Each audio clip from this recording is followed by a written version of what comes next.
This is John Kohler with GrowingYourGreens.com. Today we're on yet another field trip, and this is going to be a good one. We're out here in Occidental, California at the Occidental Arts and Ecology Center at 15290 Coleman Valley Road here in Occidental. And the reason why I've come out here today is for one very special reason. It's for their perennial plant sale.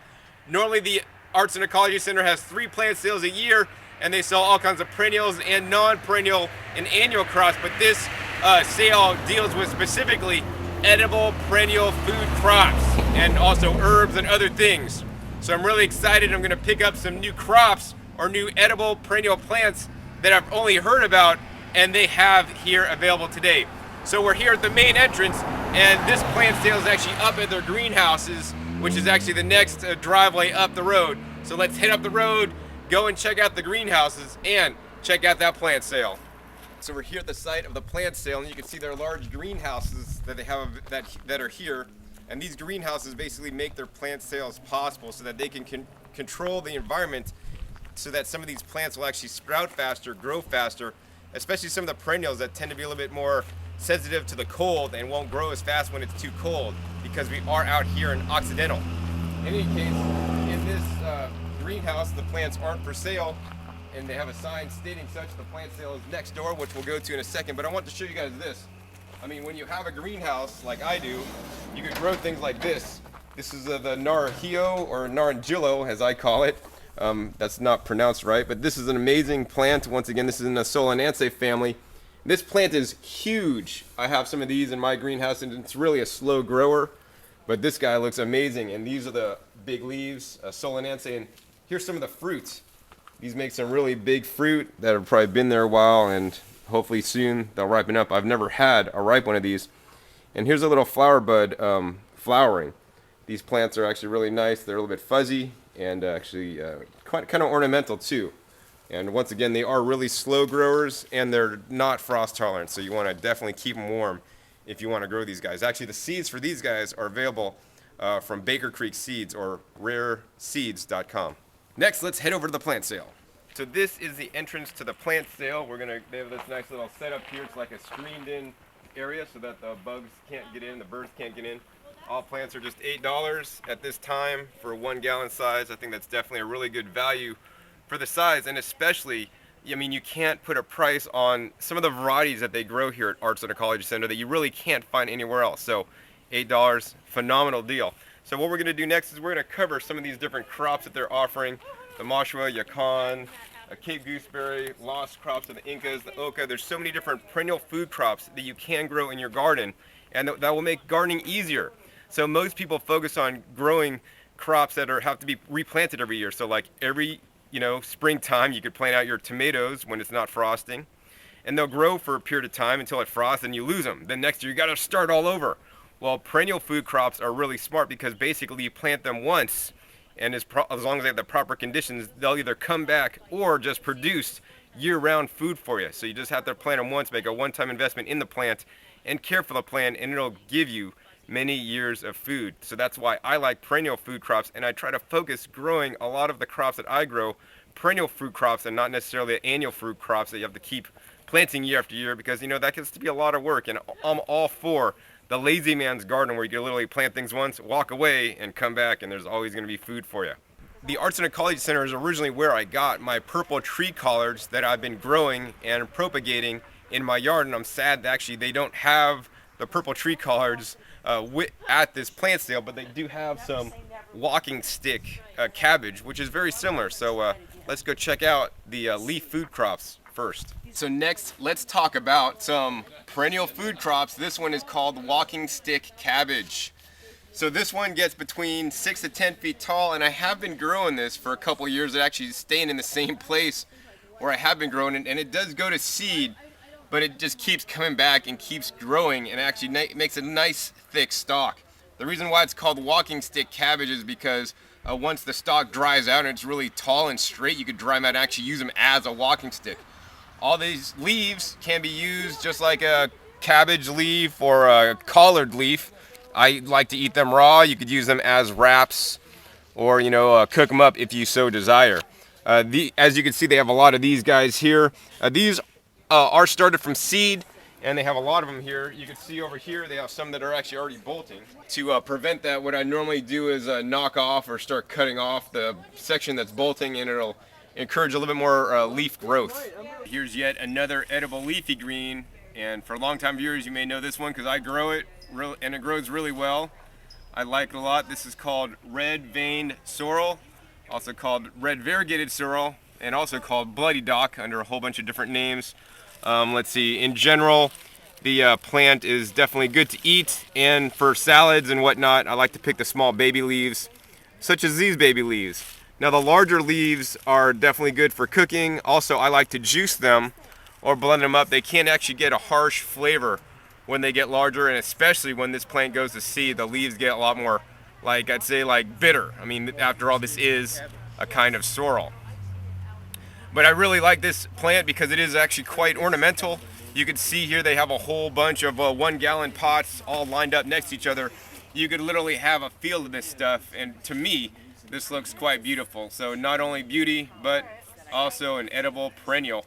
This one for me grows year round. When it does get a little bit cold, it dies back a little bit, but continues to shoot up and grow more the next season. This one is called French sorrel, so like the red veined sorrel or the bloody dock that we just saw.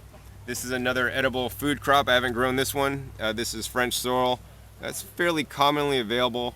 And once again, this is kind of like a acidic, lemon flavored leaves. But once again, definitely something good to grow. Next door here, probably one of my favorite edible leaf crops they have. This one's called the Malabar spinach. The Malabar spinach has nice succulent leaves. Definitely likes to grow in the tropics, so South Florida or Hawaii probably grow really well. Here in California, we could only grow them like in the summertime. Doesn't like the frost at all. This year, seeds that dropped on the ground last year actually just re-sprouted on their own. So that, for me, that means that's a nice perennial crop that I could grow one time of the year. They'll drop seeds. If I don't collect them, they'll just sprout up on their own. So actually, I don't have to restart and sprout the seeds. So I at least have a dozen seeds that had germinated and are now growing in my garden because I grew these last year. And there are 2 varieties. There's the red Malabar, and there's also the green Malabar. I have found that the red Malabar variety is actually a little bit more tastier and tastes better than the green Malabar variety. So this plant is native to Africa and Southwest India. You can eat the leaves and also the stems, also the flowers and the fruit. Actually, the fruit, and I have a good episode on this where I show it. The fruits will make these like little fruit pods that are purple, and they'll stain your clothes, but that purple color is very rich in antioxidants, and then you're going to eat that purple color and then basically spit out the seeds to grow for next year. All right, next we're going to talk about another commonly known perennial food crop, and this one you could probably grow pretty much anywhere. It's called asparagus. So you're saying, hey John, that doesn't look like asparagus you buy in the store. Well, you're right, because if you let the asparagus that you bought in the store continue to grow, it'll turn into this. And this is the asparagus fern. And the asparagus fern, besides being actually beautiful, it's also edible, so you can just pick and eat the leaves of the fern. There's not actually a lot there. It tastes like the asparagus you would buy, but it's very fibrous with very little flavor, so most people don't eat it. But what is really good actually is when this asparagus fern will produce little seeds or fruits. And the fruits are usually like orange color, and you could just eat the fruit and spit the seeds out and use those seeds to grow. And the fruits are actually pretty good. But these ones are basically a long-term food investment crop. So what I mean by that is you plant them one year, you'll probably get a couple of asparagus the following year. Maybe by the 3rd year, they'll actually start to produce in a significant way. So you want to dedicate space for an asparagus if you choose to grow these. Because half the year, it'll look like they're not alive while they're underground and they won't be coming up. And the only time that you could harvest these are basically in the spring when it throws up the asparagus shoots that we're all used to. So next we're going to start talking about some root crops, and actually this is one of my favorite root crops, probably the #1 root crop that I have because it's so easy to grow and will yield a lot per plant. Be sure to check my other videos where actually I harvest a lot of pounds of tubers from these guys. These ones are called Jerusalem artichokes, also called sunchokes. They're not necessarily related to artichokes, and they're not from Jerusalem. But what these make are an edible tuberous root that are very high in inulin. Inulin is known as a prebiotic, so the inulin actually feeds the probiotics, or the friendly bacteria in your gut.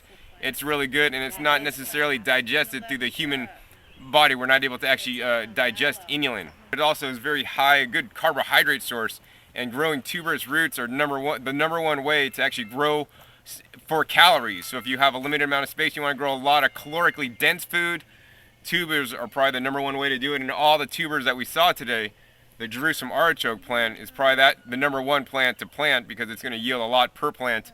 And man, they will grow like weeds after you have a couple seasons of them. So plant them in a place that you want to dedicate to Jerusalem artichokes, because you probably won't be able to dig them all up, and they'll come back next season. So here's yet another perennial tuberous root vegetable. This one's called Masha WA, and it's native to the Andes. And you can see here, if you notice these leaves, you might be thinking they look like something. And yes, these leaves kind of look like nasturtiums, because this is, it tastes very similar and is related to nasturtiums. You can eat the leaves and the flowers. The leaves and the flowers taste like nasturtiums. And you could also eat the tuberous root that you could see some pictures here of on the little sign they have. Now the tuberous roots taste also just like nasturtium. They're actually very hot and spicy.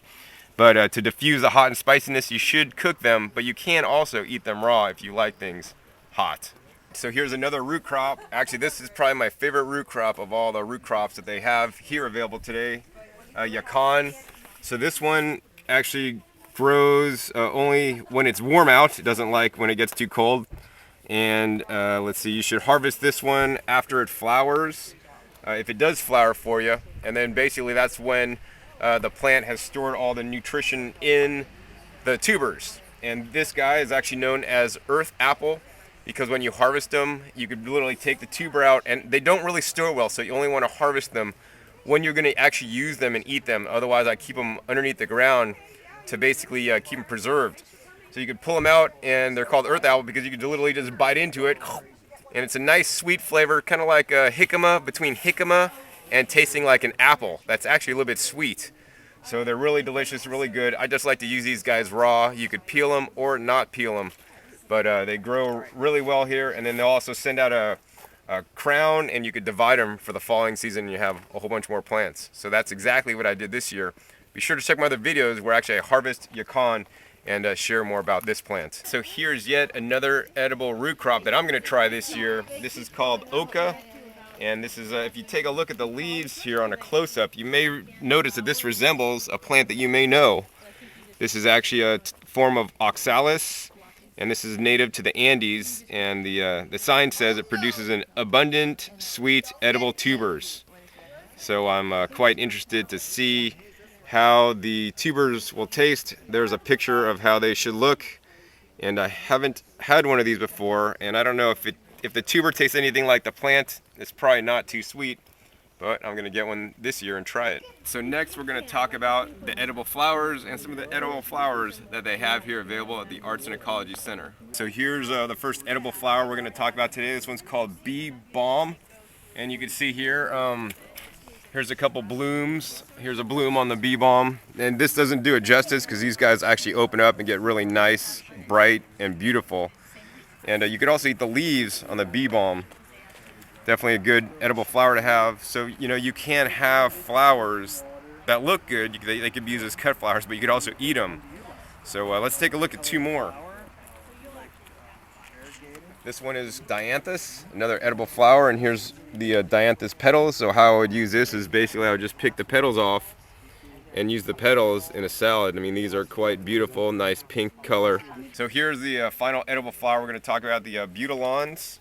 And you can see here they have actually nice, beautiful flowers. They have two varieties here. This guy has white petals, so you could actually just harvest the petals off the flowers and use them in salads. Also, here's a variety of red.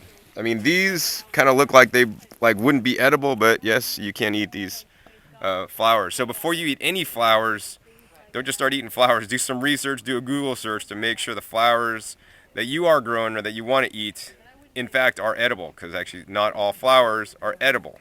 Next, let's talk about some fruit-bearing plants that are also perennial. So this is the tree tomato or Tamarillo plant. And this one I really like a lot. If you smell the back of the leaf and like rub it, my gardener says it used to smell or smells like hot buttered popcorn. So in a recent episode, I did show this growing in San Francisco successfully year-round and fruiting because it doesn't get too cold down there. Now it doesn't mind the heat, but it just doesn't really like the cold. So I grew mine outside underneath an overhang in my house. It grew fine for about 2 years. The third year, and this was unprotected, the third year just didn't make it. So now I have one in a nice 15-gallon pot in the greenhouse. It does tend to dry out pretty quick, so you need to give it constant water. But the fruits, I've letting them ripen up. They generally ripen up actually near Christmas time. They look like little Christmas tree ornaments hanging on the plant at that time. And, you know, they have a mild flavor. This is what they look like on the inside. And they're not necessarily a sweet fruit, but they're definitely good nonetheless. They probably have a lot of anthocyanidins because they're really rich in dark pigments. And these are normally imported. You can buy them in some produce markets from like New Zealand. And unless they're really ripe, there's a big difference in flavor from, you know, not all the way ripe to full ripeness from what I've experienced. All right, here's yet another perennial edible crop. Now this is probably perennial if you protect it. I planted it outside in my front yard, and it didn't make the full season, so it wasn't necessarily a perennial, and it actually didn't come back the following year. So if you protect it, it probably will be a perennial, depending on your climate. So this one's called Pepino, or Pepino dulce, and it's native to the Andes, and it says it has a sweet honeydew-like fruit. Let's see, so I've never gotten them to be as sweet as honeydews. I'd say they taste more like unripe honeydew. You can see this is what the unripe fruit looks like, and I do have a really good episode on the Pepito melons. These are also called Pepito melons.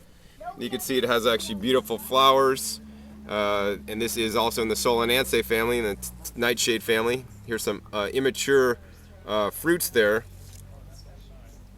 And this one, you know, it looks small right now, and so you might like plant it in a small space, but let me tell you, once these guys get growing, they will literally spread, divide, and conquer and take over. I mean, this plant got so huge, it really outgrew the small raised bed I put it in. So if you want to grow these guys, highly recommend you guys plant them in a protected area. And actually, they do need a long season to ripen up. That being said, some of the ripe fruit, I think I have one ripe fruit from last year, nearly, you know, 6, 7, 8 months later. So they actually store really well. But give this plant a lot of space to spread out, because it definitely will spread out, and definitely protect it if you want to grow them. And so here's yet another fruiting crop. No, it's not a sweet fruit crop. This is a hot crop. So these ones are called Manzano Peppers. They come in different colors. They come in red, yellow, and orange. These happen to be the red Manzanos, and these are all actually fairly small plants. Now these, to my knowledge, and of the peppers that I've ever grown, these are the most frost tolerant. So be sure to check my other videos where I actually have a really good episode on the Manzanos, you know, how I planted them in my yard, how they did. Definitely the ones in the greenhouse fared the best, and actually right now I have ripe Manzano peppers in the greenhouse, even this early, because they will grow all year round in a protected greenhouse. Unprotected, in a front raised bed, they didn't do well, they didn't make it. I dug them up and actually put them in another greenhouse, and they came back. And in a wine barrel in front of the garage over concrete where it stays a little bit warmer, they may have made it over the winter time, but I pulled them up just to be safe and put them in the greenhouse. So once again, depending on your climate, like if you lived in San Francisco, these guys would probably do great, because it, you know, it doesn't quite get that cold. It doesn't freeze down there like it does up here. Next door is another pepper, and actually one of the reasons why I came to this sale today to get my hands on the pepper next door. So let's check that one out next. One of the reasons why I came to this sale today is to get one of these guys. It's an Ajimarillo Peruvian pepper. So these are supposed to be another pepper that's tolerant of the cold, obviously, but not frost tolerant. And so I haven't tried one of these or grown these yet, so I don't know a lot about them. But once again, they're a hot pepper, and hopefully they're gonna grow year-round in my greenhouse. So I'm going to be sure to pick one of these guys out and take it home and grow it. Next, let's talk about one of my other favorite plants that I'm growing, and this is called the Cape Gooseberry, or also called Incanberry or Poja berry. These are originally from Peru and Chile. That's where they're native to. And this is in the Solanaceae family, so it's kind of like if you want to think of tomatillo, These have little fruits like tomatillos in like these little husk-like things. I did have an episode on this a couple episodes ago where I harvested them. When they're ripe, these turn and will drop off the plant, and they'll be a nice bright orange color. So you can see here in the picture, from my estimation, these ones in the picture are not completely ripe. Now, if they're not completely ripe, they're a little bit more sour, like tomatillo. When they're fully ripe, they have a little bit of sour, but actually they're also, to me, they're very sweet. This one in the Northern California climate, probably in the Bay Area, will grow probably year-round, no problem. Here in Sonoma County, I do need to give it some protection in the wintertime. It almost could make the winter if we have a mild winter, planted right up against the house, but if it's in like a field, you definitely will need to protect it. And it does come back, even if it does die back down to the ground, depending on how bad it got frosted. It will come back and reshoot, the following spring. So definitely easy to care for, delicious fruit that I love a lot, but I'd recommend that you eat them when they're absolutely ripe. So now I'm going to talk about some of the herbs. They have a culinary herb section with all the common herbs like marjoram, rosemary, thyme, sage. Oh, there's lovage, garlic, hyssop, whatnot. But we're going to go around to some of my favorite herbs that they have available here. Now they have so many herbs, can't possibly cover them all. So I'm going to pick out some of the favorite ones and some of the more unique ones that they're having available here today. So this is the first herb we're going to talk about today. This is actually called Spilanthes, or the toothache plant.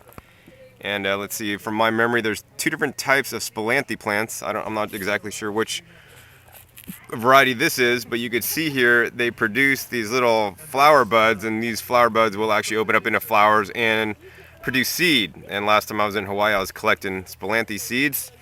This one is native to the Brazilian tropics, and this has a very unique property. What you do is you'd actually just take and snap off one of these flower buds, and you could also do this with a leaf, but the flower buds are much more potent. Take one of those and put it in your mouth and press down or squeeze on it and chew it up. It'll like suck all the saliva out of your mouth, and it's good for toothaches. It's a very intense,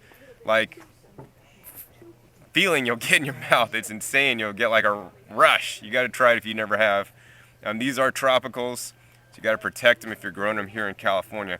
All the Spilanthe starter plants that I've ever seen for sale, these actually look the healthiest and have the most flower buds. On average, some of these have like 15 flower buds per plant. So this is an amazing deal to have some really powerful medicines actually growing outside your door with the Spilanthes. Next, we're going to talk about some mints, and this one is called mountain mint. So this looks like it kind of grows as a shrub, grows nice and tall, it gets 2 to 3 feet tall, and you could use the minty leaves for tea or other mint purposes.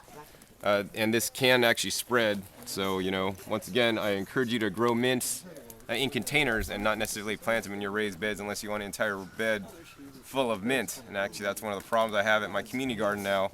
I didn't actually plant the mint there, but now I have a whole bed of mint that we need to perennially weed instead of perennially harvest. So now we're going to talk about stevia. This is another one of my favorite herbs that they're offering here today at the plant sale. This one is actually basically a good sugar substitute. You can just literally pick the leaves off this and eat it, and they're actually very, very sweet, and they don't contain any sugar. So it's an excellent sugar substitute. If you go to stores like Whole Foods, they'll sell you like stevia powders, like either in the liquid or white crystalline powder, where they basically extract the stevia sides, which is actually why these are really sweet, out of that. But we want to be eating whole natural foods, like grow your own stevia. If you want something sweet when you're making a recipe, pick some leaves off, put it in your recipe to make it sweet the natural way by using whole foods in your diet.